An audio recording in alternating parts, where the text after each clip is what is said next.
안녕하세요. 마음쉼터 라디오입니다. 오늘도 여러분의 지친 마음을 따뜻하게 어루만져 드리기 위해 찾아왔습니다.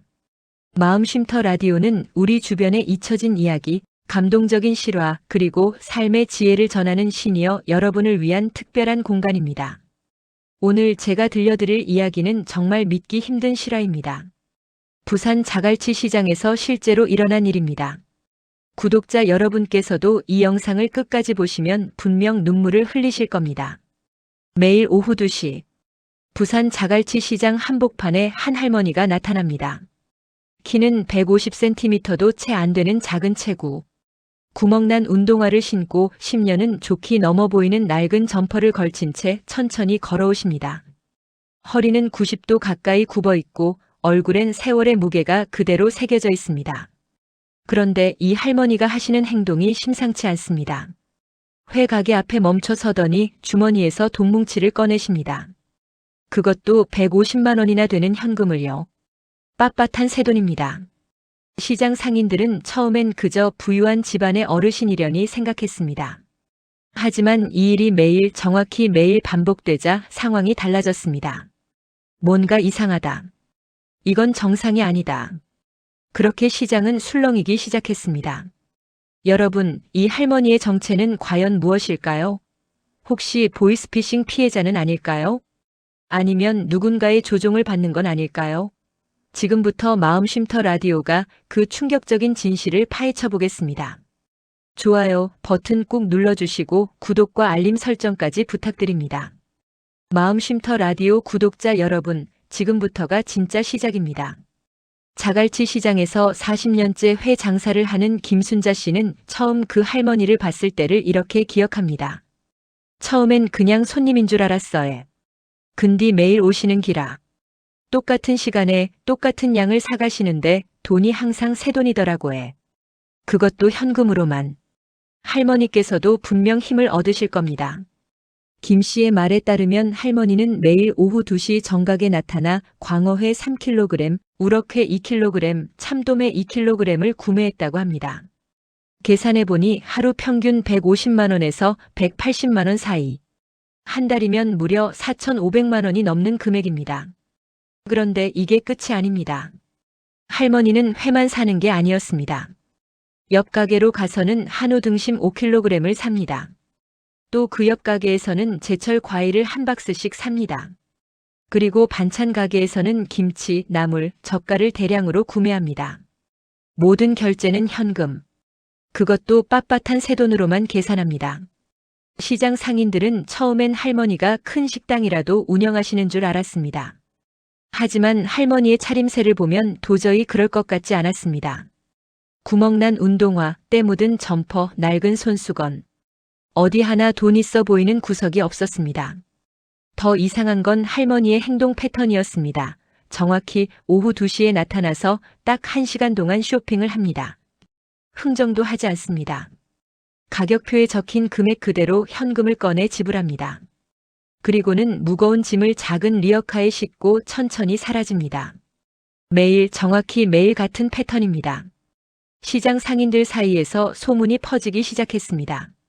저 할머니 뭔가 이상해. 혹시 보이스피싱 당하신 거 아니가? 아니면 누가 시켜서 하는 거 아니겠어? 걱정이 커지자 결국 시장 상인 대표가 경찰에 신고를 하기에 이릅니다. 2023년 11월 부산 남부경찰서에 한 통의 신고가 접수됩니다. 자갈치 시장에 매일 나타나는 할머니가 있는데 하루에 수백만 원씩 현금을 쓰고 있습니다. 혹시 범죄에 연루된 건 아닌지 확인 부탁드립니다. 담당 형사는 처음엔 대수롭지 않게 생각했습니다. 하지만 신고 내용을 자세히 듣고 나니 심상치 않았습니다. 기초생활수급자로 등록된 75세 할머니가 한 달에 5천만 원 가까운 돈을 쓴다. 이건 분명 뭔가 문제가 있다고 판단했습니다. 경찰은 곧바로 내사에 착수합니다. 시장 상인들을 대상으로 조사를 시작했고 CCTV 영상을 확보했습니다. 그리고 며칠간의 미행 끝에 할머니의 집을 찾아냅니다. 부산 동구의 한 달 동네 언덕배기 끝자락에 위치한 낡은 판잣집이었습니다. 대문은 녹슬어 있었고 담장은 여기저기 금이 가 있었습니다. 도저히 매일 수백만 원씩 쓸 수 있는 사람이 사는 집으로는 보이지 않았습니다. 형사들이 조심스럽게 문을 두드렸습니다. 할머니, 경찰입니다.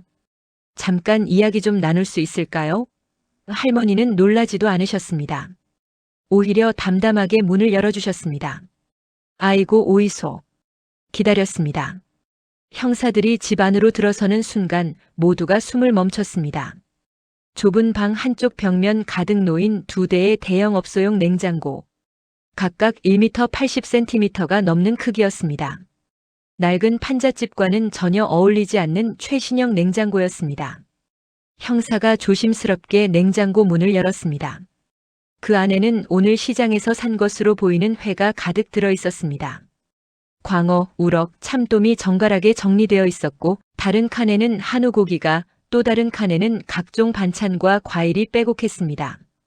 대충 계산해도 몇백만 원어치는 좋게 되어 보였습니다.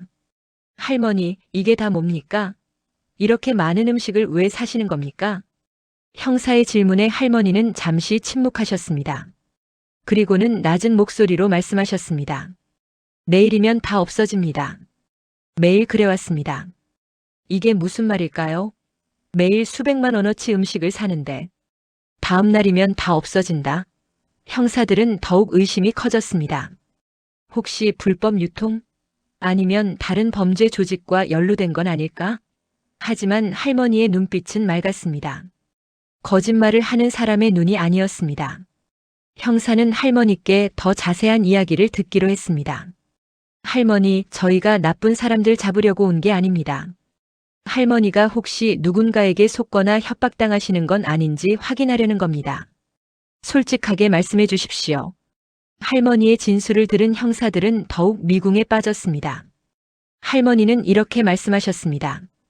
저는 30년 넘게 폐지를 주워 살았습니다. 남편이 돌아가시고 혼자 된 후로 쭉 그렇게 살아왔어요. 그러다 3년 전 남편 보험금이 나왔습니다. 많지는 않았지만 저 혼자 살기엔 충분한 돈이었습니다. 형사가 물었습니다.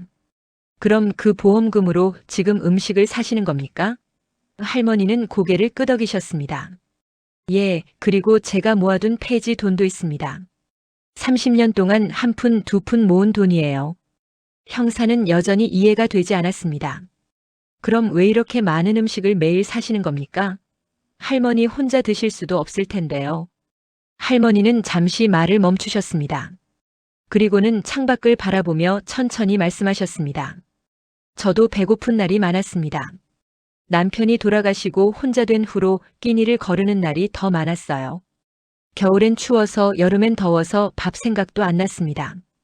그렇게 몇 년을 살았습니다. 그러다 어느 날이었습니다. 폐지를 주우러 나갔다가 쪽방촌 골목을 지나게 됐어요. 거기서 한 할아버지를 봤습니다. 길바닥에 주저앉아서 물만 마시고 계셨어요. 제가 물어봤습니다. 어르신, 밥은 드셨어요? 그 할아버지가 대답하셨습니다. 사흘째 굶었소. 근디 괜찮소. 익숙합니다. 할머니의 목소리가 떨렸습니다. 그 말을 듣는 순간 제 가슴이 무너지는 것 같았습니다. 나만 배고픈 게 아니구나. 나처럼 힘든 사람들이 이렇게 많구나. 그날 이후 할머니는 결심하셨다고 합니다. 보험금이 나오고 폐지 모은 돈도 있으니 이제 뭐라도 해야겠다고 생각했습니다. 저처럼 배고픈 사람들, 저처럼 힘든 사람들에게 밥이라도 먹여야겠다고요. 형사는 할머니의 이야기를 듣는 내내 목이 메었습니다. 그럼 할머니 매일 사시는 그 음식들을? 예, 맞습니다. 매일 밤 도시락을 만들어서 나눠줍니다. 쪽방촌 어르신들, 노숙하시는 분들, 폐지 줍는 분들한테요. 경찰은 사실 확인을 위해 CCTV를 다시 확인했습니다. 그리고 충격적인 장면을 목격합니다. 매일 새벽 4시 할머니는 리어카에 도시락을 가득 싣고 집을 나섭니다. 그리고 부산 곳곳을 돌아다니며 노숙인들과 쪽방촌 주민들에게 도시락을 나눠줍니다. 한 분 한 분께 정성스럽게 인사하며 건네는 모습이 CCTV에 고스란히 담겨 있었습니다. 새벽 4시부터 시작해서 오전 10시까지 무려 6시간 동안 리어카를 끌고 다니며 도시락을 나눠주십니다. 그리고 집에 돌아와 잠깐 쉬신 후 오후 2시가 되면 다시 시장으로 향합니다. 내일 나눠줄 음식을 사기 위해서요.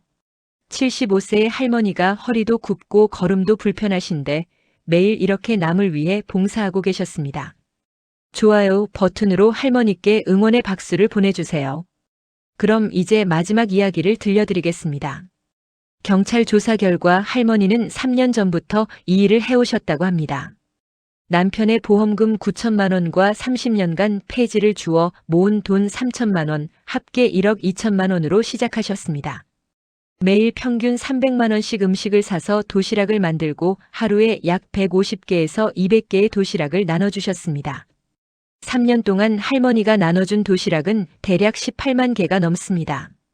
금액으로 환산하면 30억 원이 넘는 가치입니다. 형사가 물었습니다. 할머니, 이 일을 왜 비밀로 하셨습니까? 알리시면 도움도 받으실 수 있었을 텐데요. 할머니는 고개를 저으셨습니다. 알리면 사람들이 불쌍하다고 할 것 같았습니다. 저는 불쌍한 게 아니에요. 제가 하고 싶어서 하는 일입니다. 그리고 받는 분들도 자존심이 있으시잖아요. 너무 많은 사람이 알면 받기 부담스러우실 것 같았습니다. 실제로 할머니가 도시락을 나눠줄 때는 절대 동정의 눈빛으로 보지 않으셨다고 합니다. 오늘도 고생 많으십니다. 드시고 힘내세요. 항상 이렇게 말씀하시며 정중하게 인사하셨습니다. 받는 사람이 더 당당할 수 있도록 주는 사람이 아니라 함께 나누는 사람으로 대하셨습니다. 한 노숙인은 경찰 조사에서 이렇게 말했습니다. 할머니 도시락을 받으면서 처음으로 사람 대접을 받는 기분이었습니다. 할머니는 저희를 무시하거나 불쌍하게 보지 않으셨어요. 항상 고맙다고 수고한다고 말씀해 주셨습니다. 또 다른 쪽방촌 주민은 눈물을 흘리며 말했습니다. 할머니 덕분에 살았습니다. 제가 아파서 일을 못했을 때 할머니 도시락이 아니었으면 정말 굶었을 겁니다. 그런데 할머니가 저보다 더 나이도 많으시고 더 힘드실 텐데 매일 새벽같이 저희를 찾아오셨습니다. 평생 잊지 못할 겁니다. 경찰 조사 결과 할머니의 행동에는 어떠한 불법도 없었습니다. 오히려 지역사회를 위해 헌신하신 숨은 영웅이었습니다. 담당 형사는 나중에 인터뷰에서 이렇게 말했습니다. 30년 경찰 생활 중 가장 감동적인 사건이었습니다.